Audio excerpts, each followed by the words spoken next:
तर मित्रांनो आज आपण आलेलो आहोत सरकारी हॉस्पिटलमध्ये दर्यापूरच्या।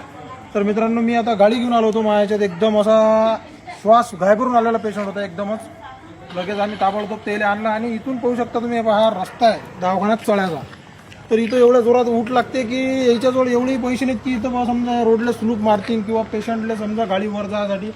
आता मी विचारलं ॲम्ब्युलन्सलाही इथं त्रास होते, म्हणजे ॲम्ब्युलन्सही इथं अटकते। आणि हे पाहू शकता तुम्ही, हे कसं आहे की याच्यात माणूस चालता चालता याच्यात पाय जाऊ शकते आणि इथं गाडी अटकते। हे बघा, इथं गड्ड्यात माल टाकायला याच्यावर पैसे नाही आहेत आणि कोणाचं प्रशासनाचं लक्ष आहेच नाही आपल्या दर्यापुरावर। इथं आता माझी गाडी अटकली तर इथं 3 मिनिटं गेले आणि पेशंट एकदम असा उडाला, तर एकदम जास्त बीपी लो झाली। या हॉस्पिटलमध्ये कमी तब्येत होती तर जास्त तब्येत झालेली, त्यासाठी आम्ही आता अंदर रेफर केलेला आहे। भाऊ विचारू शकता, तुम्ही कुठून आलेला आहे?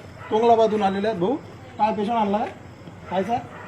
काय झालं तुमचं इथं? गाडी झटका मारला, पेशंट धोळा। म्हणजे विचार करा की डिलेव्हरीचे पेशंट इथं जास्त प्रमाणात येतात।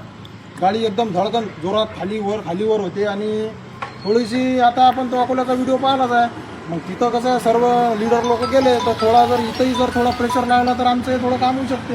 तर जास्त नाही, 2-4 घमिलाचा माल मारा लागते इथं आणि 2-4 घमिलाचा माल इथं मारा लागते। पेशंट जर सरळ गेला तर तेवढंच एक दवाखान्यासाठी चांगलं आहे आणि पेशंटसाठी चांगलं आहे। आमचं काही जास्त मागणी नाही आहे की आमचं काही असं म्हणणं नाही की बस सोन्याचं पालिश मारायला, फक्त एक माल टाका आणि बस। धन्यवाद।